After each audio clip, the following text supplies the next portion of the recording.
Hello दोस्तों, स्वागत है आपका हमारे यूट्यूब चैनल कैरियर क्लासेस पर। आज हम नंबर सिस्टम का पार्ट 2 देखेंगे। इससे हम लोग ने जो पार्ट 1 में पढ़ा था, पार्ट फर्स्ट में पढ़ा था, उसमें संख्या पढ़ी थी, उसी से संबंधित क्वेश्चन इसमें देखेंगे। तो पहला क्वेश्चन बनता है 1 से 80 तक कुल कितनी अभाज्य संख्या है। सिंपल क्वेश्चन है लेकिन बच्चों पर बनता नहीं है। बच्चे एक एक संख्या निकालते हैं, लेकिन हमें क्या पता है इससे। हमने पिछली क्लास में लिखवाया था 1 से 75 तक, 1 से 75 तक कुल अभाज्य संख्या कितनी होती है।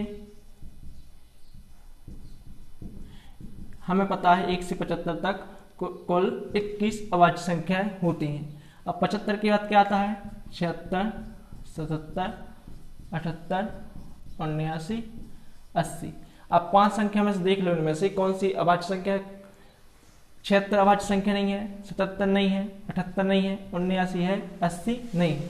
79 क्यों है? क्योंकि यह 1 से विभाजित है और 79 मतलब केवल दो संख्या से विभाजित हो, 1 से है और स्वयं से है, इसलिए अभाज्य संख्या हो जाएगी। तो 1 से 80 तक कुल कितनी हो जाएंगी? 21 है और एक हो जाएगी, तो कुल 22 संख्या 1 से 80 तक कुल अभाज्य संख्या है। कितनी है? 22 है। ऐसे क्वेश्चनों को करते हैं, इसलिए वो जो हमने जो पहले लिखवाया था पहली क्लास में, वह याद करना बहुत ही इंपॉर्टेंट है, क्योंकि इस प्रकार के क्वेश्चन आएंगे तो यह तभी बनेंगे जब वह पहले वाले याद होंगे। इसके बाद अब आगे देखते हैं, दो इंपॉर्टेंट पॉइंट हैं, पहला और दूसरा। यह पहला हो जाएगा, यह दूसरा हो जाएगा। पहला क्या है? यदि क्वेश्चन में आ जाए कि 2 अंकों की संख्या माननी है, तो 2 अंकों की संख्या क्या मानोगे? तो 2 अंकों की संख्या यदि माने तो 2 अंकों की संख्या मानते हैं 10x प्लस y, जहाँ x होता है दहाइकांक और y होता है एकाइकांक। यदि इसी संख्या में अंकों को पलट दें तो वह संख्या क्या हो जाएगी? 10y plus x। एक पॉइंट ये हो गया।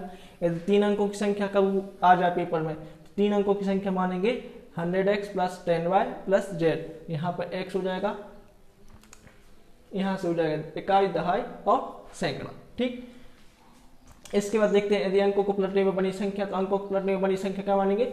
100z plus 10y plus x। ठीक, तो यह दोनों पॉइंट याद होना जरूरी है। यदि 2 अंकों की संख्या माननी हो तो क्या मानेंगे? 10x plus y।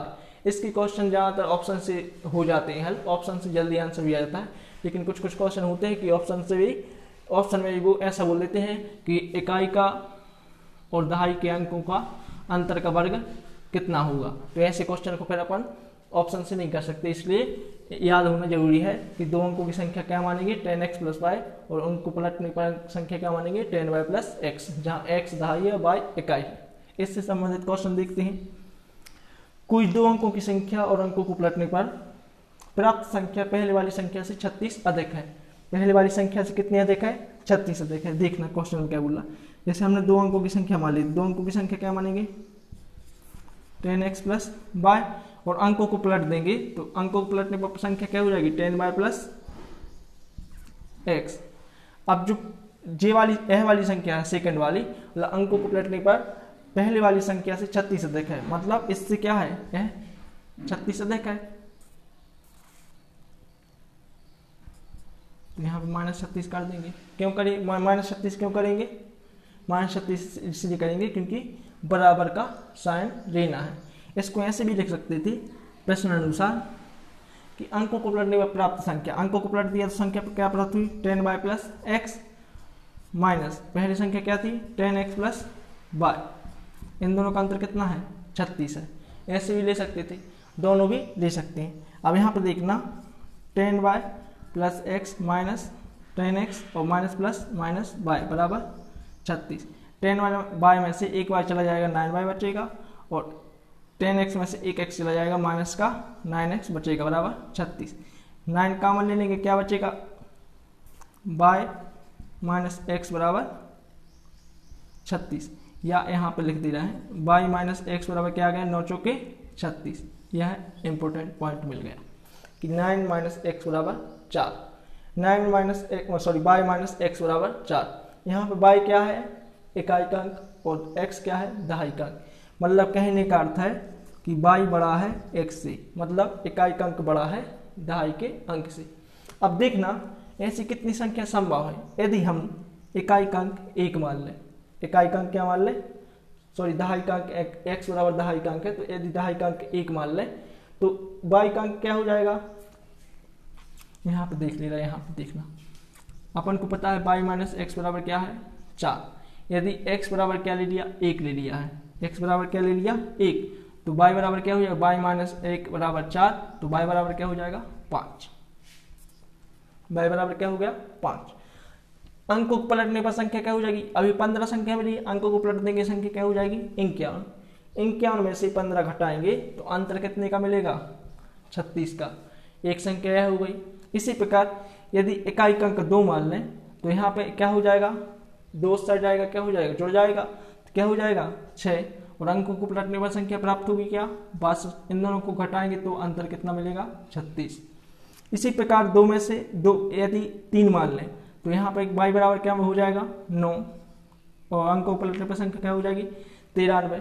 93 से 39 घटाएंगे तो कितने मिलेंगे 36, अंतर 36 हो गया, 3 संख्या संभव है। इसी प्रकार 4 मानेंगे तो वहाँ पे संख्या क्या हो जाएगी 8, 4 यहाँ पे लेंगे, 4 उससे जाएगा तो 8 हो जाएगा।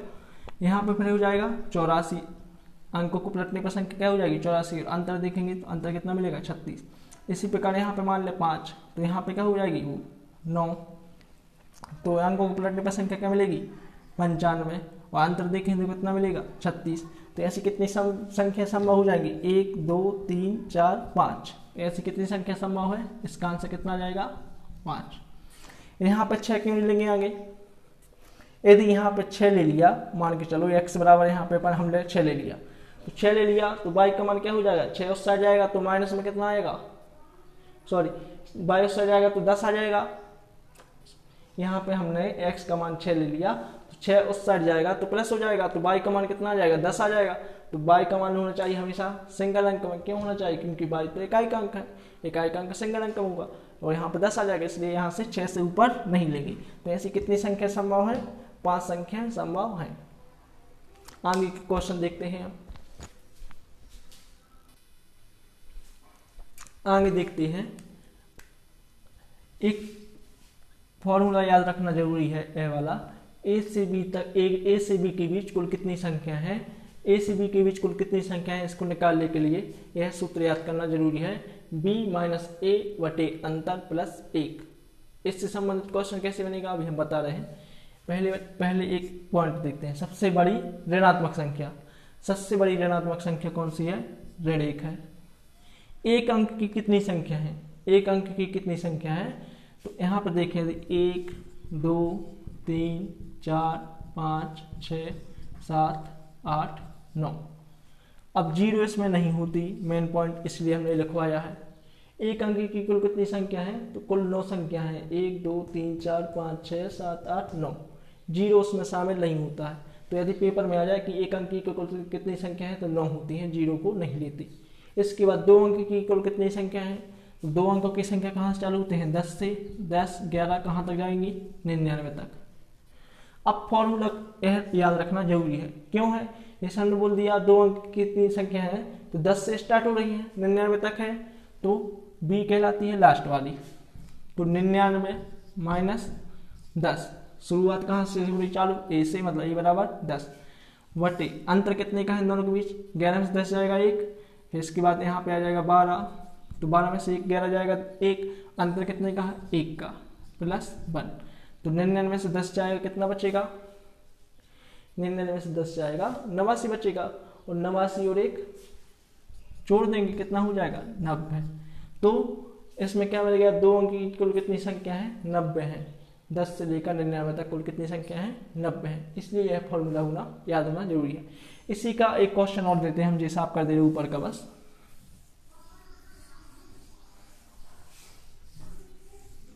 जैसे हम दे दें 5 से 500 तक कुल कितनी संख्या है,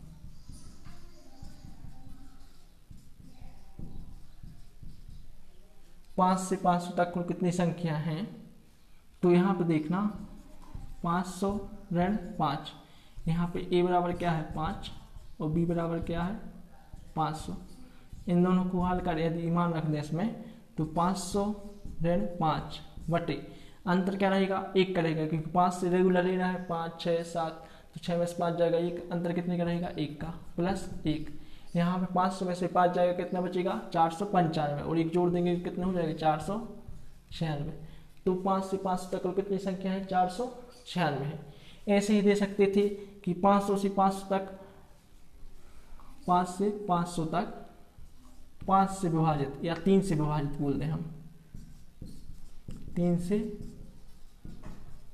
विभाजित कुल संख्या। इसमें भी क्या करते,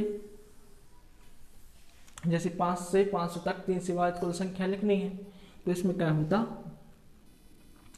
5 लिया, 6 लिया, 7 लिया, 6 3 से विभाजित है, इसके बाद 6 7 8 9, तो 5 नहीं लेते क्योंकि 5 3 से विभाजित नहीं है, 7 और 8 भी नहीं लेते, क्या लेते 9 लेते, मतलब 6 9 फिर 12, ऐसा कहाँ तक चलता। 500 से पहले वाली संख्या क्या हो जाएगी देखना, 500 फिर 499 फिर 498। यहाँ पर देखें यदि तो कौन सी संख्या 3 से विभाजित है, 499 500, दोनों 3 से विभाजित नहीं है, कौन सी है 498। अब बतानी है ए से बी के बीच कुल कितनी संख्या है, तो अपन को बतानी 5 से 500 तक 3 से विभाजित कुल कितनी संख्या है। तो ए बराबर यहाँ पर हो जाएगा 6, क्योंकि 6 से स्टार्ट हो रही 3 से विभाजित है 6, 5 क्यों नहीं लिया क्योंकि 5 3 से विभाजित नहीं था। बी बराबर क्या हो जाएगा 498, 500 क्यों नहीं लिया क्योंकि यहाँ पे 500 3 से विभाजित नहीं है। इसके बाद अंतर कितने का है, अंतर देखिए 6 में से 9 में से 6 जाएगा 3, इसमें मान रख दो, तो 498 माइनस 6 बटे 3 धन 1, इसको हल करेंगे तो यहाँ पे हो जाएगा 492, 492 बटे 3, काटेंगे 3 एकम 3, 3 18, 3 चौके 12 धन 1, तो 165 आंसर आ जाएगा। 100 मतलब 5 से 500 तक 3 से विभाजित कुल 165 संख्या है। ठीक, अब आगे का क्वेश्चन देखते हैं।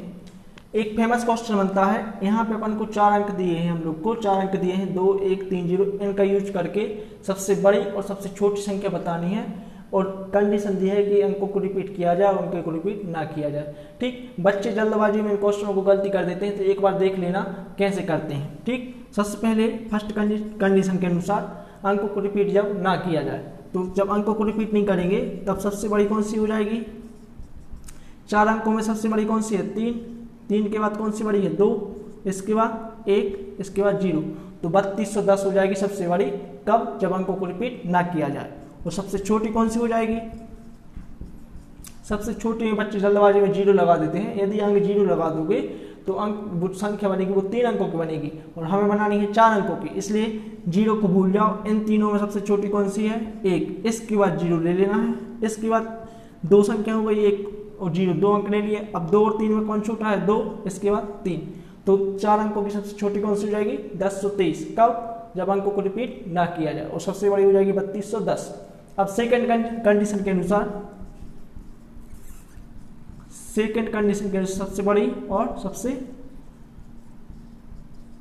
छोटी देखना, इसमें अंकों को रिपीट कर सकते हैं, तो इन दोनों चारों अंकों में सबसे बड़ा अंक कौन सा है 3, तो आगे 3 3 3 3, 4 बार 3 3 ले लिया, तो 3333 बन गई। यह सबसे बड़ी हो जाएगी कब, जब अंकों को रिपीट किया जा सके। तो 4 अंकों की सबसे बड़ी हो गई 3333।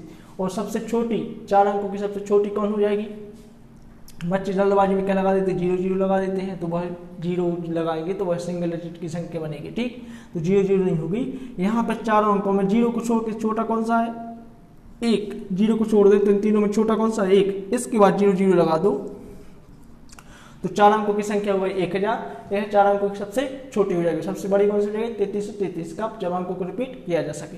अब आगे के क्वेश्चन देखते हैं। होता है कई बार बच्चों पर बनता नहीं है। ठीक, यदि किसी टाइपिस्ट को 1 से 100 तक संख्या लिखने को कहा जाए तो वह कुल कितनी बार अंकों को टाइप करेगा। तो यह क्वेश्चन करने का हमने जो पहले बताए हैं, जब वह क्वेश्चन बनेंगे तभी यह क्वेश्चन बनेगा।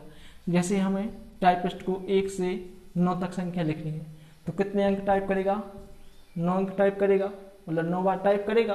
पहले 1 फिर 2 फिर 3, ऐसे कहाँ तक करेगा 9 तक, तो कितनी बार टाइप करेगा 9 बार। इसके बाद 10 से 99 तक कुल कितनी संख्या है 90 संख्या है कि नहीं है, 10 से 99 तक, अभी हमने पहले बताया था 99 में से 10 जाएगा 89 और एक जोड़ देंगे तो 90, तो कुल 90 संख्या है। 90 संख्याओं को कितनी बार टाइप करेगा, 2 बार टाइप करेगा। क्यों करेगा, क्योंकि 2 अंक है, हमें 10 टाइप करना है, तो पहले 1 करेंगे फिर 0, कितने बार टाइप किया, 2 बार। ऐसे 11, पहले 1 फिर 1, कितनी बार टाइप किया, 2 बार। इसी प्रकार 90 संख्या 2 अंकों की है, 2 अंकों की 90 संख्या को टाइप करने में कितनी बार टाइप करेंगे, 180 बार। ठीक, अब बचा 100, तो 100 को टाइप करने में कितनी बार टाइप करने पड़ेंगे अंकों को, 3 बार, पहले 1 फिर 0 फिर 0, मतलब कितनी बार करना पड़ेगा, 3 बार। ठीक, अब इन सभी को जोड़ दो, तो 1 से 100 तक ही करना है, तो इन सभी को जोड़ दो, 9 धन 180 धन 3, कितना हो जाएगा, 9 और 3 12, तो 180 धन 12 जोड़ देंगे तो हो जाएगा 192 आंसर। ठीक, इस पर ऐसे इन क्वेश्चनों को करते हैं। आज के लिए इतना ही रहने देते हैं, कल से हम विभाज्यता वाले क्वेश्चन पढ़ेंगे। ठीक, जो हमने अभी क्वेश्चन कराया था कि 5 से 500 के बीच 3 से विभाजित, इसको एक और तरीका है विभाजित करने का, वो हम उसी अगले वाले चैप्टर में पढ़ेंगे। ठीक, आज के लिए इतना ही रहने देते हैं। Thank you.